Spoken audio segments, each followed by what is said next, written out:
The reason why I started to work on my fitness 3 years ago, the key reason why was because I believed that I could get better, that I could get in shape. In this video, I will explain to you why you can probably get in shape, and afterwards, after telling you why you can probably get in shape, I will tell you exactly what it takes. But before everything else, let's define what being in shape is. For the context of this video, I will use the term being in shape to describe a guy who is in between 12 to 17% body fat and has some muscle mass. The one thing that can probably hinder your ability to get in shape and preventing you from doing so is your genetics. The good part is, according to ChatGPT, the vast majority of people can get in shape. There are some cases like the outliers towards the negative side, and some people who have some medical conditions that I don't really know anything about, so I won't be talking about. But in general, the vast majority of people can lose body fat, can get to 15% body fat according to ChatGPT with relative ease if they make the right lifestyle changes, and can build a pretty decent amount of muscle mass by training in the amount that I will suggest you in a minute. So even though hunger signals can be dictated to some extent by genetics, they can be controlled by having the right diet, by lifestyle changes. And that is the thing. To get in shape, for the vast majority of people, it takes three main things. The first one is about training, the second one is about diet, and the third one is about recovery, sleep. When it comes to training, it is about training between 2 to 4 times per week. Now, training twice per week for most people is actually enough. If you will do the right full body split, you can train twice per week and gain a lot of muscle mass. Now, there are a few caveats to that. The first one is that you actually train hard. The second one is that your technique is good. The third one is that these two training sessions are separated by some days of rest, at least 2. And the fourth one is that you train pretty efficiently, so you don't rest between 2 to 4 minutes between sets, and you don't take your time, talk with your friends. You train, you go and you actually train. You actually go, you put a lot of effort, you train hard, your technique is pretty good, and your plan is built in the right way. If you follow these caveats, training twice per week can be absolutely enough. The second thing, diet. To control body composition, when it comes to diet, there are two main things to keep in mind. Protein intake for muscle mass, right, to increase muscle mass, and the calorie balance for either weight gain, loss, or maintenance. At the end of the day, calories dictate whether you will lose weight or not.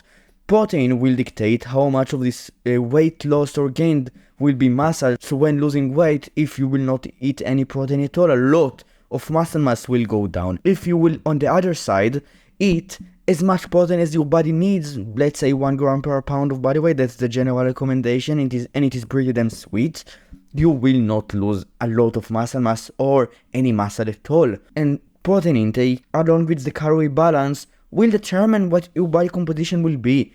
Long term, right? Short term, it won't make any difference, but long term, the consequences of eating the right diet will compound and you will change your body composition. And that's the two main things. The third one is sleeping as much as you need. Sleeping as much as you need, at least 5 times per week, is just about making sure that you are fully recovered in your days. Sleep is a very important factor when it comes to muscle maintenance, gain, or even loss when losing weight especially, and for hunger signaling, and for just the quality of your workouts. If you won't sleep as much as you need, your workouts will be impaired, your diet will be impaired, your hunger will go up, you will have a harder time maintaining a 15% body fat, and in general, your life will probably suck more because you will not get enough recovery, right? Even now, when you don't sleep enough, you probably feel groggy and you can't really perform at your best.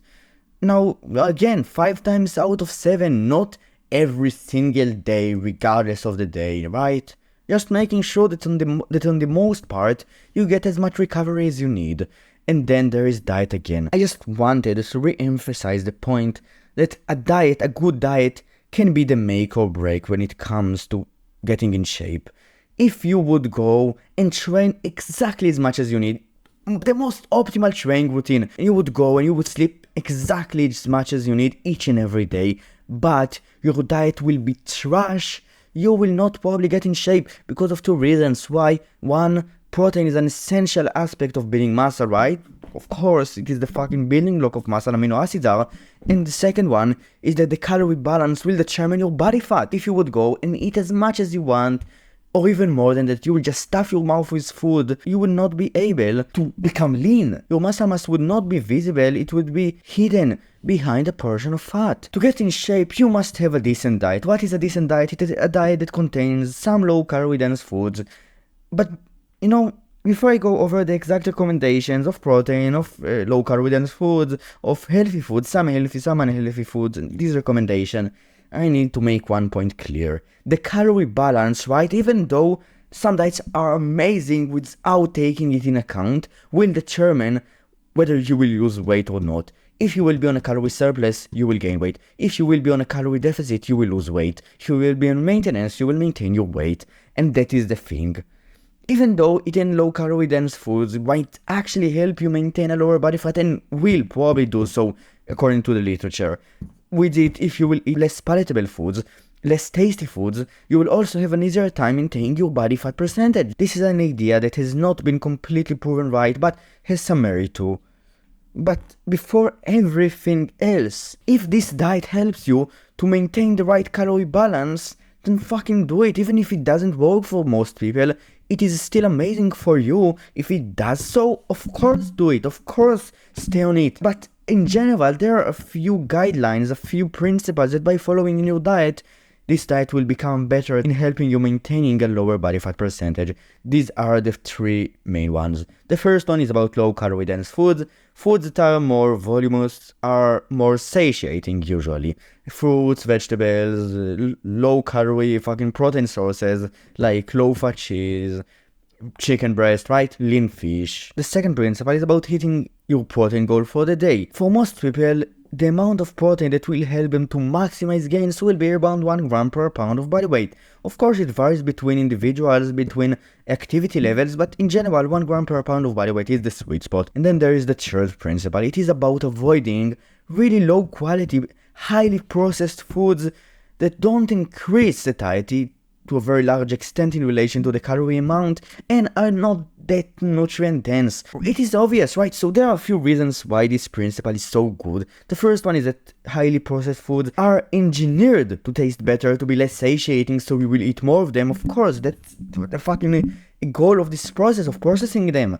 The second one is that, so this is an hypothesis, I think it was proven right, and there were some studies that supported it, and it is that the body usually craves what it needs, and if its needs are not met, hunger will increase. When you eat really low quality, low nutrient dense foods, you don't supply your body with what it needs essentially, right? In terms of the micronutrients. Of course, macronutrients will play a bigger role, but micronutrients will also play a role, and they might increase your hunger. More studies suggest that a macronutrient deficiency makes more of an impact, but even micronutrient deficiencies can make some impact. And then there is the third thing, and it is that instead of consuming low-calorie dense foods, high-protein foods, healthy foods with a lot of nutrients in them, you consume your calories from the low-calorie dense foods, so you make the sacrifice between the higher quality and the lower quality, which means that to stay on your calorie balance, you won't be able to eat the better foods, which will help you to maintain a better body composition. And that's essentially it. If you enjoyed this video, you can like and subscribe, and I will see you tomorrow. Goodbye.